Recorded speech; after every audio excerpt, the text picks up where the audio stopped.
ano lang yan, history lang yung sinasabi ko, Mrs. Chair. Ano na yung totoo? Yung totoo, may lisensya na tayo na quadruple A ngayon. O ngayon nga, ngayon meron ka ng quadruple. Yes, Mrs. Chair. Oh, ilang project ang na-execute mo na? Marami na eh. O kanina sinabi mo, hindi ka pa nakapag-umpisa eh. Meron akong hawak na martilyo rito, sinasabi ko sa'yo. Mr. Chair. Huwag kang tatawa-tawa kasi hindi nakakatawa ito ha. Mr. Kirante, ikaw bang may-ari nitong QM Builders na kumpanya? Yes, Mr. Chair. Yung present ni Senator Gatchalian na puro pula, puro logi, can you comment on that?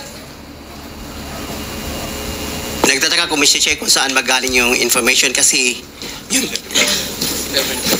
ang QM Builders, nag-upisa tayo sa 1992 as a dealer of hardware and construction materials. Tapos, nung 2003, nag-venture tayo sa construction. To make it short, pinakita. Totoo ba yung sinabi ni Senator Gatchalian? Hindi, totoo yan. So, hindi totoo? Galing ho to sa SEC. Is easy yan, on record. Hindi kasi yung totoo lang, sorry to make it short, yung QM Builders quadruple A at tayo eh. So anong corporation po ang gamit nyo? Kasi ito po, hindi naman namin to inimbento, kinuha namin sa Baka siguro yung ano yan. Kasi sa GIS nyo ito eh. Mr. Che, siguro yung nakuha niyo sa hardware namin, hindi sa construction. Kasi yung hardware namin, Mr. Che, pareho yung pangalan. QM Builders yung isa, construction supply, at sa isa, QM Builders construction talaga. Isabit nyo na lang ho sa amin yung dalawang corporation ninyo. Yung sinasabi nyong construction company at ito yung, ewan ko kung ano ito, yung itong hardware ho ninyo. Sabit nyo ho sa amin lahat ng dokumento ho ninyo. Yes, Mr. Chair. Chairman, may just add, FS po, financial statements, audited financial statements submitted to the BIR every year. Yan po, Mr. Chairman. Mr. Chair, dalang-dala ko ngayon. Mr. Kirante, please submit the financial statement of whichever. Ibig mo sabihin, dalawang QM Builders Inc. Ang ginamit mo, dalawang pangalan, dalawang kumpanya. Ganun ba yun? Ang nakalagay first, yung QM Builders na nag-umpisa kami sa 1992, isang hardware yon. Tapos ng 2003, nag-venture kami ng another business, yung construction. QM Builders, construction na yon. Bali, isang pangalan, dalawang klase ng business. Kaya nung 2024, naging quadruple A tayo. Kaya, sa tingin ko, mali. Kasi yung NFCC namin, 40 billion eh. Ngayon. Kaya ngayong kuha naming project is only, wala nga 10% sa project namin kuha per year. Nasabit na lang sa amin, Mr. Kirante, nung mga dokumento. Yes, Mr. Chair. Thank you, Senator Sherwin. That's why, with your presence today, I hope yung mga umiiwas ngayon na mga contractors na hindi pupunta dito will be inspired, will be motivated by your presence na nasagot mo na yun pala sa isang kumpanya mo. So, sana magsisipot sila yung mga absent ngayon next hearing. Di ba? Hindi kita dinidemonize dito ha. I am actually giving you the chance to present your side. Kaya dapat ganun din ang tingin ng ibang mga kontraktos na pinapatawag natin. Yun lang, Mr. Chair. Thank you, Senator Gatchalian. Thank you, Senator Bato. And Mr. Kirante, kayo po ang presidente nitong korporasyon. Yes, Mr. Chair. At kayo rin po ang naglagay ng kapital. Yes, Mr. Chair. Nakita ko sa inyong articles of incorporation, puro mga anak nyo, kamag-anak, puro Kirante. Anak yun. Mga anak nyo po. Oh. Kasi baka yung, i-clarify ko yan, baka yung nakita mo dyan, yan, wala pang income yun kasi hindi pa transfer ng hindi pa incorporated yung QM, Mr. Chair. Ngayon, ang process pa yun, kaya walang kita eh. Hindi pa, mali pala kanina eh. Sorry. Pero mali pala kanina nakita ko. Ulitin natin. Anong pangalan nung inyong construction company na ginagamit sa DPWH? QM Builders. QM Builders Incorporated. QM Builders yun lang, Mr. Chair. Sole proprietor yun? Yes. Sole proprietor yung inyong corporation. Inyong ginagamit sa DPWH. Yes, Mr. Chair, kami lang nag-umpisa yung mag-asawa. Tapos yung anong pangalan ng hardware ninyo? QM Builders pa rin. QM Builders Incorporated na.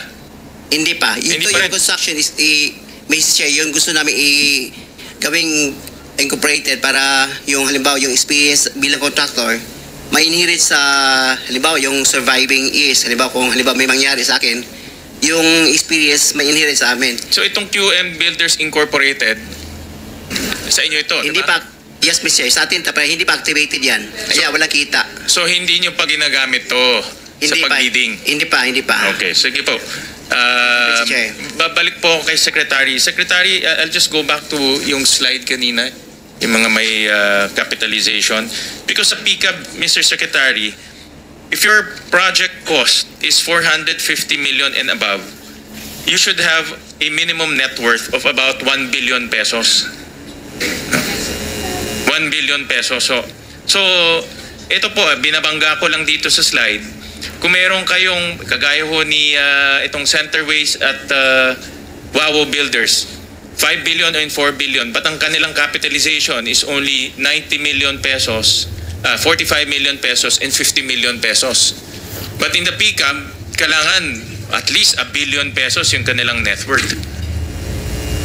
So paano ho, ang tanong ko, paano ho nakakapasok yung mga ganitong, based on the PCAB, hindi po galing sa akin ho to, based on the PCAB, undercapitalized yung company based on the project na nakukuha nila. Can we just check a little bit, Your Honor? See, we're just getting the data for Wawaw. I mean, yung Wawaw.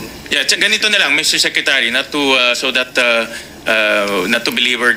Submit to us who are the entities who approved or awarded those contracts. Exactly saan? Is it at the district level? Is it at the regional level? Yes, Your Because Honor. in my opinion, ito, based on the, tingnan ho, pag ang kontrata, allowable ranges of contract cost 450 million. Next. Net worth. Dapat ang kanyang ito yung capitalization niya, 1 billion and above. So in other words, kung gagawa ka ng proyekto na 450 million ang cost, dapat ang inyong capitalization is 1 billion and above. Ang next will be 180 million as AAA. Pero meron tayong mga contractors kanina na ang capitalization 90 million, 50 million. So undercapitalized siya. So nag-award, ang punto ko ho, nag-award ho ang DPWH ng kontrata sa mga corporations na undercapitalization based on the PCAB. We Table. will submit all this, Your Honor. Submit to us the exact names Yes, Your Honor. because this is the Committee on Blue Ribbon Accountability, so we need to know sino exactly yung mga taong nag-award because we want to see accountability. Yes, Your Honor. Yun ang gusto ho namin malaman. Dahil nga, kung undercapitalized siya, obviously, yung project papalpak ho talaga. Magtitipid siya. Yun yung napakita kanina na maampaw na project. Walang bakal, buhangin linalagay. So we want to go to the root cause of why itong mga projects, why are these projects being substandard? And because the contractors are not capitalized adequately. Substandard rin yung mga contractors. We will submit all this information and data, Your Honor, and I think we'll have also to submit actually the process of pre-qualification, Your Honor, para Correct. We read the process of pre-qualification, but may nakakalusot ng mga ganito. Capitalization, 45 million, but you're undertaking 5.1 billion pesos in projects.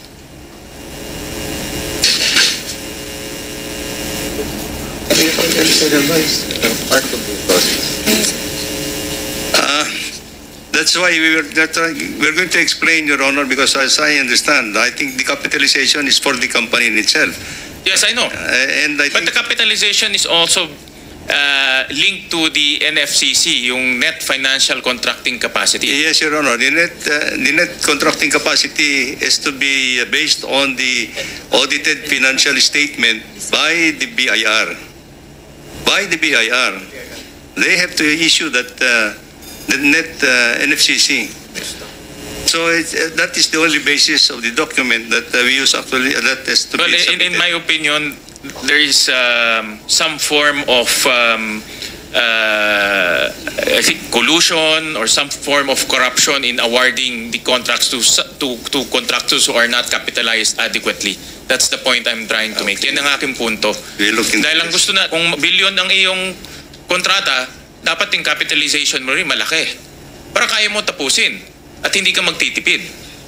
Kaya nga doon po sa mga nakita naming news reports, marami rin ho nagsasabi doon na delay ang project, Tama ba yan? napupush yung project na mahaba, no? At hindi ho matatapos yung project kung kulang ho sa kapital yung corporation. So just submit to us yung detailed documents together with names and personalities of these entities that I showed. Itong 5 entities na na-mention ho natin. We will do that, Your Honor. Thank you, Mr. Chairman. Okay. Mr. Kirante, sabi mo kanina, hindi pa nag-umpisa yung QM Builders as a contractor? Yes, Mr. Chair. Hindi ka pa nakagawa ng project? Hindi pa kasi yung nag-asawa ko ng 1991, nag-umpisa kami sa hardware. Yung maliit na hardware, nagtitinta lang bambo, mga ganun eh. Mga lipa. Bakit nasama ka sa 15 contractors sa listahan ng Pangulo? Kanina tinatanong ko, wala bang kukontra dito sa sinabi ng Pangulo na 545 billion worth of flood control projects ay ito lang mga 15 contractors ang nakakuha, kasama ka QM Builders. Nandiyan ka pala, bakit hindi ka kumontra? Ba't ngayon sinasabi mo, hindi ka pa nakapag... Pasensya, Mr. Chair, kasi medyo nahiya ako. So sinasabi mo, mali ang Pangulo with Yes, respect to your yung company? data is mali eh. Kasi ang totoo, yung 414 projects na nakuha sa QM, totoo lang ha, is only 86 projects. Mr. Chair. Teka muna, sabi mo hindi ka pa nakapag-umpisa eh. Ano yung sinasabi mong project? Ano ko lang siguro, bagitin ko lang. Noong 2003, nakalisensya na kami sa pickup, only category D. Hanggang noong 2024, naging quadruple A na tayo. Pero dumaan pa kami ng single A noong 2011 hanggang nag-triple A tayo ng 2017 hanggang naging quadruple A tayo ng ng 2024. Mr. Secretary, naiintindihan mo ba yung sinasabi niya? Kaya sabi mo hindi ka pa nakapag-umpisa ng project. Paano ka naging quadruple A? Ang ano ko lang, Mr. Che, yung sinasabi kong 1992 is hardware pa yon. Yung nakita niyo yung hardware. Hindi natin pinag-uusapan yung hardware mo. Ang pinag-uusapan natin flood control projects. Tinatanong ka kanina, sabi mo, hindi ka pa nagkapag-umpisa ng flood control projects. Paano ka nagkaroon ng lisensya? Paano ka naging quadruple A? At lalong mahalaga, paano ka nasama sa 15? Gumawa ka na ng flood control project. Gumawa na tayo ng flood control O project. ngayon gumawa ka na naman. Ano ba talaga yung totoo? Baka hindi ka makauwi sa araw na ito. Nagsisinungaling ka na naman eh. Ang sinabi ng Pangulo, kasama ka sa 15. Tama, Mr. Huwag Che. mong mamaliitin ito. Bagatas dito, aartihin mo kami. Sasabihin mo, hindi ka pa nagumpisa. Nagumpisa ka isang hardware. May problema dito eh. This, ano lang yan, history lang yung sinasabi ko, Mr. Che. Ano na yung totoo? Yung totoo, may lisensya na tayo na quadruple A ngayon. O ngayon nga, ngayon meron ka ng quadruple. Yes, Mr. Che. O, ilang project ang na-execute mo na? Marami na eh. O kanina sinabi mo, hindi ka pa nakapag-umpisa eh. Meron akong hawak na martilyo rito, sinasabi ko sa'yo. Mr. Chair. Huwag kang tatawa-tawa kasi hindi nakakatawa ito ha. Mr. Chairman. Dito lang nagsisinungaling ka na eh. Mr. Chairman, if I may. Yes, Mr. Mukhang Senator. nahihirapan kasi si Mr. Kirante mag-explain. Tama ba to? Ang sabi mo kanina, hindi ka pa incorporated at ngayon incorporated ka na in 2024. Yes. Okay. No. Hindi rin. Yung incorporated, hindi, on process pa yun. Hindi pa namin na ano yun, na-approve. So lahat ng project na ginawa mo, sole proprietor. Yes, Your Honor. So nakapag-project ka na.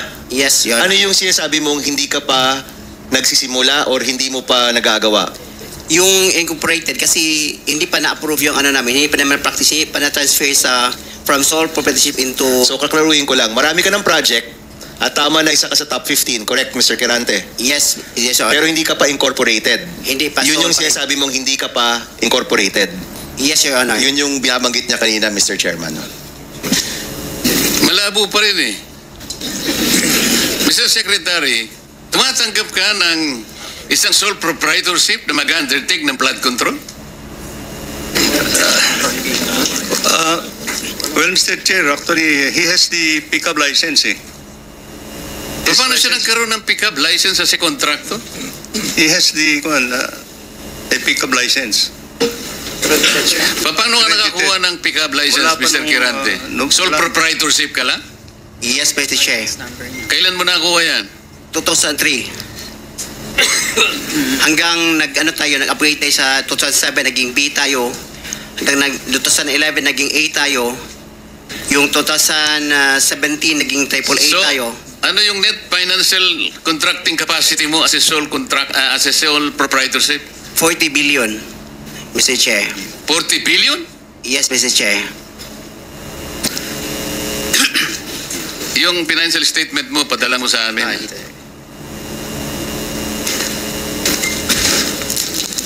Mr. Chair, if I may. Mr. Chair, Teka muna, si Senator JB muna para matapos natin lahat. quick lang, para sa kanya. Kanino? Kay Randy, habang hindi pa siya umalis. Naniniwala ka pa dyan? Naintindihan ko, Mr. Chair, dahil tingin ko, Bisaya ito, hirap mag-express ng sarili niya in Tagalog. Kaya, I would rather advise him na uminom ka ng tubig, mag-inhale ka, relax ka, at ang pagsalita mo, huwag mo masyadong bilisin. Naintindihan kita, para tayo Bisaya. May difficulty in expressing yourself ka. Hindi ko kinakapihan, Mr. Chair, ha? Ang sinasabi niya, meron siya 40 billion pesos. 40 billion. NFCC. 40 billion ang sinasabi niya. NFCC, Mr. Chair. Kaya nga, 40 billion pesos. Yes, Mr. Chair. Oh. Naniniwala ka, Mr. Senator? Ano yung NFTC, Mr. Chair? Hindi ko... Net financial contracting capacity. Totoo, tinoon na, bay. Ha? May 40 Yes. billion ka. Yes. Nakadeposito sa bangko na. Unsa man na? Ay, Paano? hindi. Yung NFCC kinuha sa... Ano yan, yen o pesos? Asset yan. Kasi yung NFCC, kinukompute ng times 15 yon, Mr. Chair. Halimbawa, may 1 billion ka sa bangko. Yung pwede ka sa 15 billion. So, halimbawa, may pera ka sa bangko na 2 billion, ibig sabihin, pwede ka sa 30 billion. Yan ang computation. Kaya tayo yung pera natin, kasama na yung mga assets, more than 2 billion. Kaya, i-multiply natin ng 15, abot ng 40 billion. Kaya kami montrata hanggang 40 billion. Mr. Chairman. Mr. Kirante, ito tinitignan. Ano yung 2015 na QM Builders Incorporated? Ina-apply namin dyan sa SEC, Pero Your Honor. 2015 pa siya. Pero hindi pa namin tina-transfer Transfer to? to sole proprietorship into incorporated. Hindi, ito incorporated na ito eh. This is a corporation. Kasi ang explanation ng bookkeeper natin, yung natin gahandol, yung experience from sole proprietorship, itatransfer muna sa Iba yung experience, iba yung corporate entity. Incorporate entity is 2015 nandyan na siya. Pero sinasabi nyo, walang nangyayari. Wala nangyayari. Ang In-apply lang. ginagamit nyo since noon pa ay yung inyong sole proprietor. Yes, Your Yung Honor. pumapasok inyong income, in other words. Yan yung ginagamit nyo pagbibid ng mga projects. Yes, Your Honor. Tama? Ganun ba? Ganun ba ho ang interpret? So dalawang entity, yung sole proprietor at yung incorporation. Yes, Your Honor. Okay. Sabit nyo na lang ho sa amin yung mga dokumento na yan. Thank you, Mr. Chairman.